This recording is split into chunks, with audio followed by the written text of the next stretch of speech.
Kia ora te iwi e haere ake nei I te karere e hiarau tāngata I tai atu ki hairini marae I te rānei ki te whakamaumahara me te whakanui I te ao o Parengāmihi Gardiner. I tīmata te whai a te kaitono mā te Pāti Māori I te tūru o te Tai Tokerau a Āperehama Edwards I te rānei I tana toro atu ki te rohe o muri whenua. He nui ngā kaupapa Taioro I tēnei rā, pēnei te hokinga mai o tētahi taonga whakahirahira ki te whare taonga o te Tairāwhiti. Mō te ronga atu, kia ita tonu mai rā.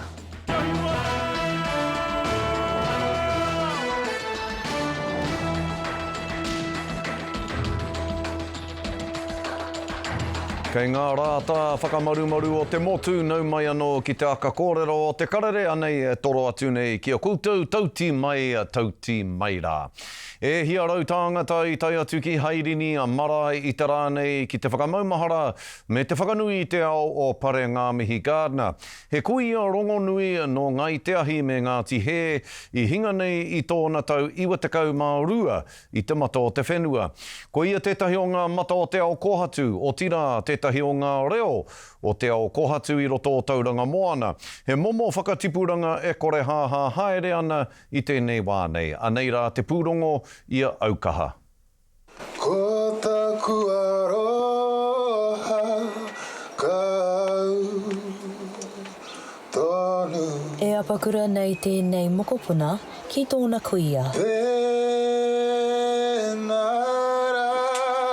raine huri mai ra ki au e tau nei e utanga atu.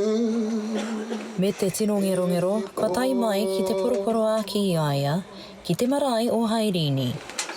O tiraine. Ko tōna tino tautoko I te hunga rangatahi. Ki roto ki ngā tikanga marae, ki ngā wānanga, ki ngā hui a whānau, ko neni mihi tērā kai ngā hui ka tuatua puta noa I te moana o Tauranga. Nō reira, kai te mōhio mātou ka tuake mātou, kai reira te kuia hei pau tuara mō mātou aha ko waikoi. Ko Parengāmihi Gardiner, e mōhiotia nei ko neni mihi, tētihi e kaha tautoko ana I te reo Māori me ona tikanga, I konei I Tauranga Moana. E ai kia te rānia Ormsby tiki, ko ia he puna mā tauranga mā ona iwi. Ko te kuia nei nā, ko ia te tino kuia o te rohe nei, o te tahunauranga taua o tira, o te moana whānui o Tauranga. Kuia mārei kura, ahakoa he tini ngero ana no mokupuna tātai hekenga. I tēnei marama o matariki, he nui ngā mate ki roto o te moana o Tauranga I tērā wiki I tangi atu mātou te wehenga o te rangi whakeuhu woka, a Auntie Irene. Ko te tohu atu ki ngā ariki I tērā wā kia katia te keti, engari e whakaro nā no tā rātou. Ko e te hitutu ki ngā nui mōna, ko te whawhai mō te tiakitanga I te moana o Tauranga. Ko tahi tonu te reo o te kuia nei he reo tohu nei. Tērā pia ko te nuinga o tērā o ngā tohu me pēhea te whakahaere I tēnei marae. Te pakatū kia tika ngā tikanga o te marae nei. Era tohu katoa. Nō reira ai, tino nā koe nui ki aia I te mea koia te matapihi ki ngā tikanga o mua, ahua ngaro haere te momo o tērā kuia I nei rā. I kore mai tētahi waku I rāmiti I te kāinga, te mokopuna o taka cousin. He whanaunga a Verbena Harawira, no te whānau Harawira o Parengāmihi. Hei tāna, he tino momo te kuia nei. Engari ko mihi, pahi kia hau kia ia because ka kōrero ia mō ngā mahi e kai ngā kauti ana ia. Te whawhai, mō na mokopuna, te iwi, te hapu, tino me kia nei staunch. Ne. Koe nei tēnei kuia nei nā, he tino kuia no ngā mokopuna tamariki rangatahi katoa o te moana o Tauranga.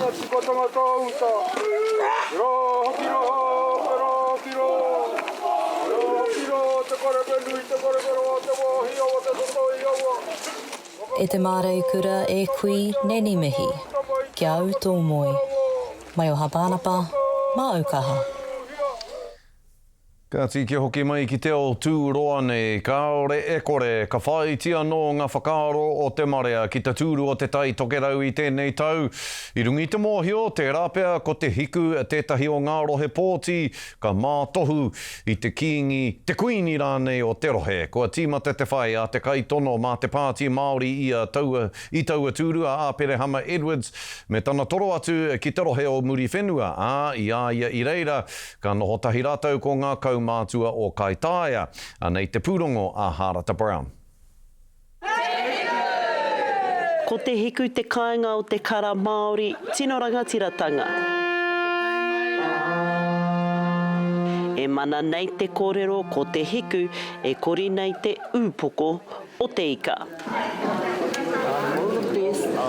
Ma te kori o te hiku te motu neke ai ne. Nā i konei ka rongoa ke au i ngā mātanga o te whakaaro, e hakatakoto ana i etahi whakaaro hohonu, i runga anu i te aroha ki te kaupapa, te aroha hoki kia tātou ki ngā reanga e anga mai ana. E tuana koe te tangohia i te reo o David Seymour i Waitangi. Ina rā hoki he mahi nui te patipati pōti i te hiku. Whaimuri i te wehenga o te mema ōmua o te Pāti Māori me ngā uauatanga, kua rongo nei i te pāti i te tau kua hipa. Hako ngā raru ōmua, ko te tikanga, kotahi, kia panga atu i tēnei kāwanatanga. Ko te huarahi kia tai atu ki tērā ko leipa, te kākāriki me te Pāti Māori. Engari te ngari e hara a Āperahama i te tauhau ki ngā porotiki a iwi. Ko ia te hea mana o Ngāti Wai. O te kahua taonu i te tōpūtanga hea a iwi o te Tai Tokerau, he mema pautikanga o te Iwi Leaders Forum. Riko neu hakapau ana i taku katoa, i runga i taku hakapono ki tēnei kaupapa o te Pāti Māori. E whakapūmauti ana i ngā manakoa te Māori. Nā reira, ko te Pāti Māori rā tēnā, te whare mārohirohi e tāwharau ana i ngā whakaaroa te iwi, kia kaue Māori atu ki te whare rā. They wouldn't want me. I'm too evil. Ai marika he tau pōti te tau, ko ōna hoa whakatatai, ko Willow Jean Prime o Reipa, Northland MP o Mua, Huhana Linden tūranga tuawhitu i te rārangi kākāriki, a ko Maria Meno Kapakingi me Maparemata o Nāia nei kaiarahi o te Tai Tokerau Pāti. Ina wini te tangata mā te e paparu he a te pai o tēnā. Pai atu me kawe rangatira e nei kaupapa. I runga anu i te aroha ki te mana o te iwi, ko a tātou whanau ngā huri i te rohe, e rongo ana i te kakati o ngā pakeketanga me ngā taimahatanga o te wā. Nā e hia ana rātou kia kite mai te tīramaramatanga o te māramatanga me te manako kia whakapono tonu tātou kia tātou. No rere tāku ki oku iwi o te kāinga nei, tūkana o pōti mo te tata, Āperahama, kei a koe te tikanga mo te pōti mo te pāti. Kei te pā āparore kei te noho tai ao a rangatahi a Edwards a hei te ahi pō, ka huitahi me te peka o te Pāti Māori i te hiku. Harata Brown, te Karere. Nō reire tīwi hei muri ake i ngā whakatairanga, anō nei ko Taioro Taite tēnei ina rā hoki ka rongo tātou i te whānuitanga o ngā kōrero o te wā i te rohe o te Tairāwhiti.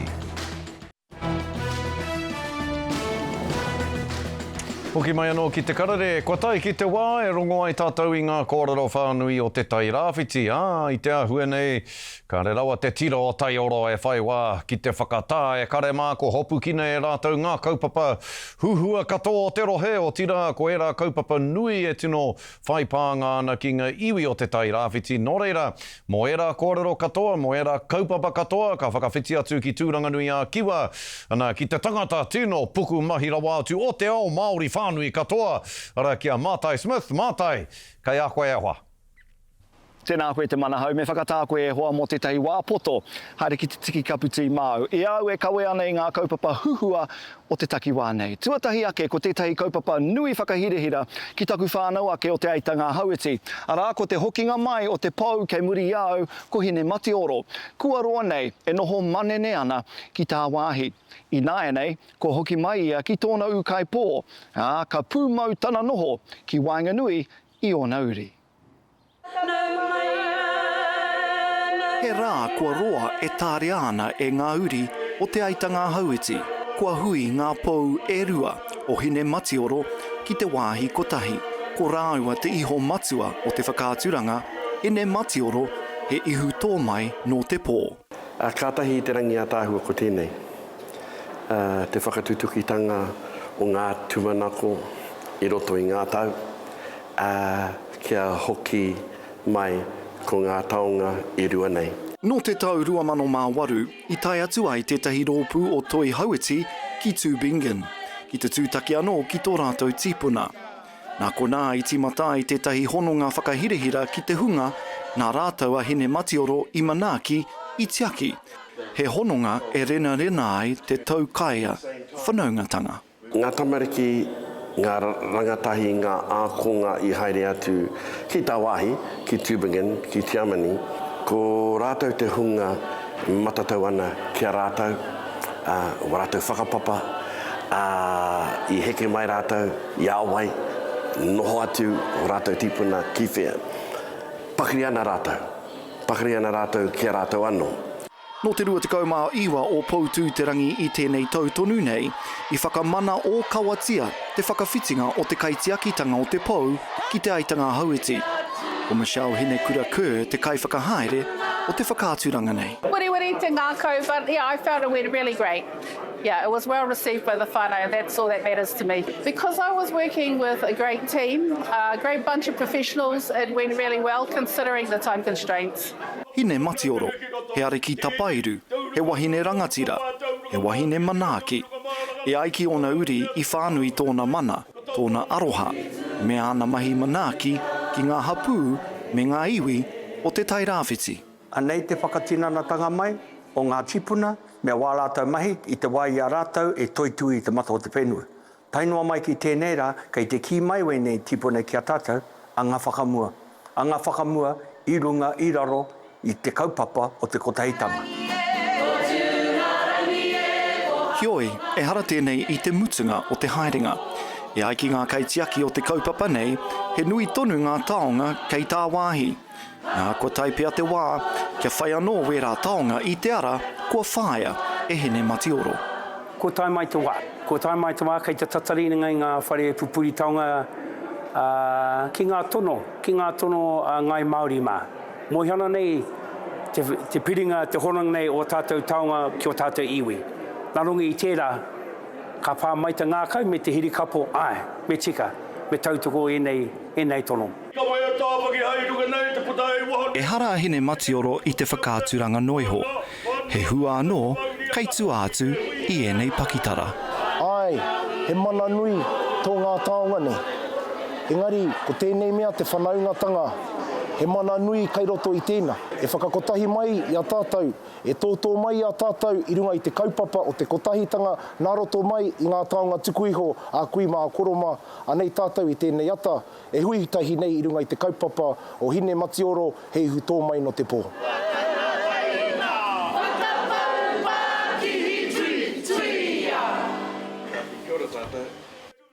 Te ataho hoki o tērā kaupapa. Kāti, ko tētahi atu kaupapa i whai wāhi au ki te hopu, arā ko te whakarewatanga o te paki pūmeka New Zealand Wars Wairinga Hika, ki te ahurei kiriata o Dock Edge i Tāmaki Makaurau. I haere hoki wetahi waku uri o konei o Tūranganui a Kiwa, ki te mātakitaki i tēnei paki pūmeka. E kōrero ana mo tētahi wāhanga nui o tō mātou ake hitori me tō mātou whakapapa. Anei te pūrongo. Mai i Tūranganui a Kiwa, ki Tāmaki here ngā waka. Kua mai ngā uri tonu o te hunga i mate i te pakanga ki Wairinga Hika. I tai mai ki te mātakitaki i ngā kōrero mo o rātou tipuna, e whakaorangia ana ki te mata nui. The people of Wāhanga Ahika didn't ask for war, but were ultimately powerless to stop it. We lost land, we lost people, and we also lost ourselves. I te rere o te paki pūmeka ki te mata nui, ka koro pupu ake o rātou kare āroto. He rite tonu ki te ro naki-naki. He mamai, he pōuri, he riri. They scooped up the whenua, they smeared it on their face. He roi mata. Because they knew they weren't going to come back.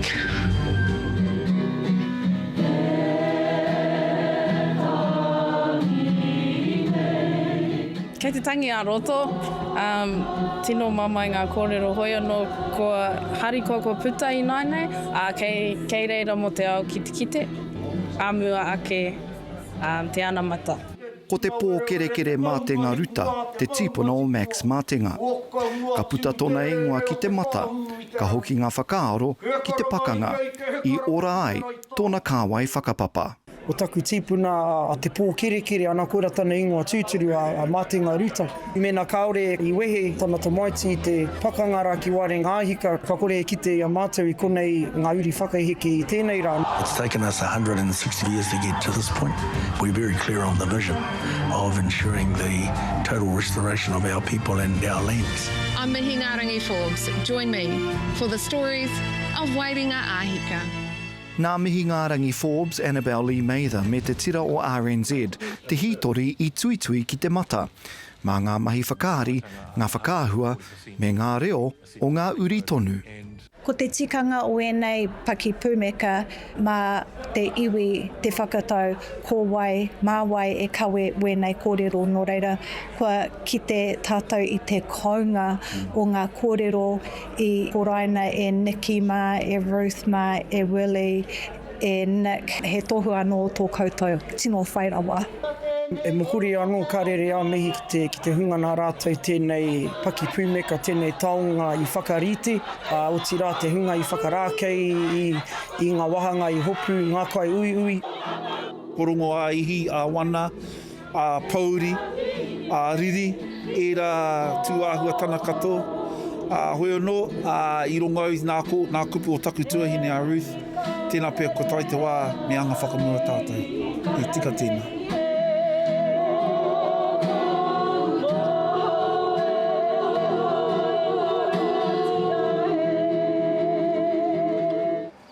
Ka Taite kaupapa rangatira, ko tēnā. Hioi, hei whakakapi ake, noho tonu ki ngā uri o te aitanga māhaki, no nanahi tonu au i tai atu ki te karaka, ki te whakarewatanga o te tehi kaupapa, e aronui ana ki te manawaroa o te hapori, whaimuri i ngā pānga kino o te Arthur Gabriel. He kaupapa pūngao rā tēnei, hei whakapūmau i te hiko mō ngā ratonga matua me ngā kāinga o te hapori i ngā wā o te oho tata. Anei te pūrongo. Neke atu i te toru tau ki muri, i te taenga mai o Huripari Gabriel, ka tino pākinotia te hapori o te karaka. Ka waipuketia te taone, ka motu te hiko me ngā whakawhitinga kōrero. Tata ki te rimarau tāngata, i rūmene atu ki runga puke, mo te 27 haora, neke atu. Ka hoki ngā mahara ki taua atara i te waipuke te tauri nei.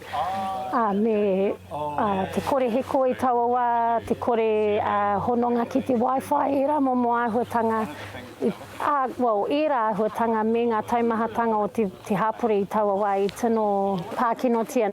Engari, mai i te pauri o taua wā, kua ara ke he puna hiko hou.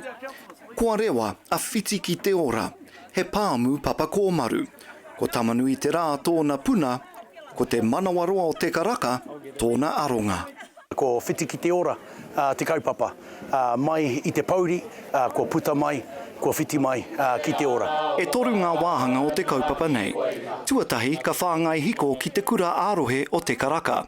Ka whai mai ko ngā ratonga matua o te hapori. Hei whakamutunga ake, ko ngā kaumātua me ngā whānau hauā. Ko te whāinga, kia taea i te tautoko i ngā kāinga e rua rau me ngā ratonga tino hirahira o te karaka. There will be a ring main dug around the field here, and it will be fed out to the school the fire station, the petrol station, and there's kaumātua housing is around here as well. E hara tēnei te mea I hanga noiho mō ngā rā paki. Kua hiki ngā papahiko me ngā taputapu o te kaupapa kia kotahi 1.5 mita I runga ake I te whenua. Kia noho ki runga ake I te pai waipuke. Ki te motu anō te pūnaha hiko matua, ka noho tonu he puna hiko ki roto tonu I te hapori. I think it will make a massive difference because I was here during after Cyclone Gabriel, we did the solar on the relief housing around this area, and I just saw how much the flooding impacted everyone. It will not only reduce costs for people's power around here, but it will also give everyone resilience during a big flooding. Ko te pāmu hiko nei tētahi o ngā kaupapa whakamātau e rima, kua whai tautoko I raro I te kaupapa Māori Climate Platform. He kaupapa e arahina ana e te Māori, hei urupare ki ngā pāanga o te hurihanga āhuarangi. Engari e ai ki ngā kai tautoko, ko te karaka tonu te hapori nāna I kōkiri.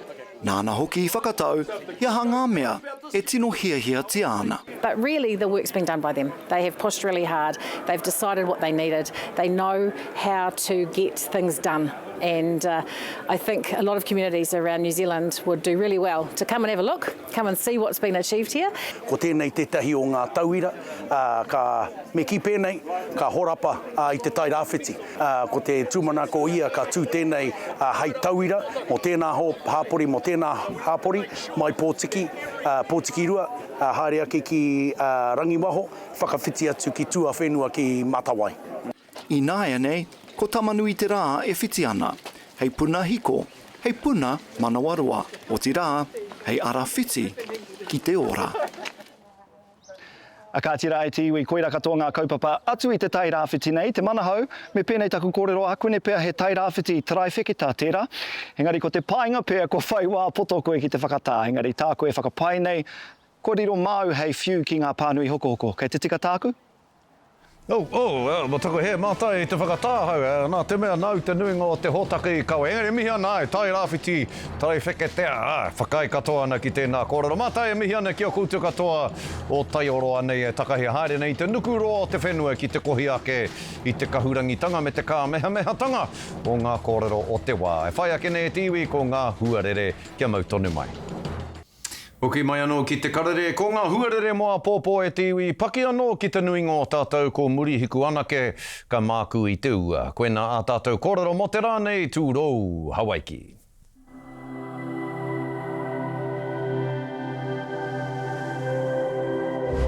Ko te reo, te take.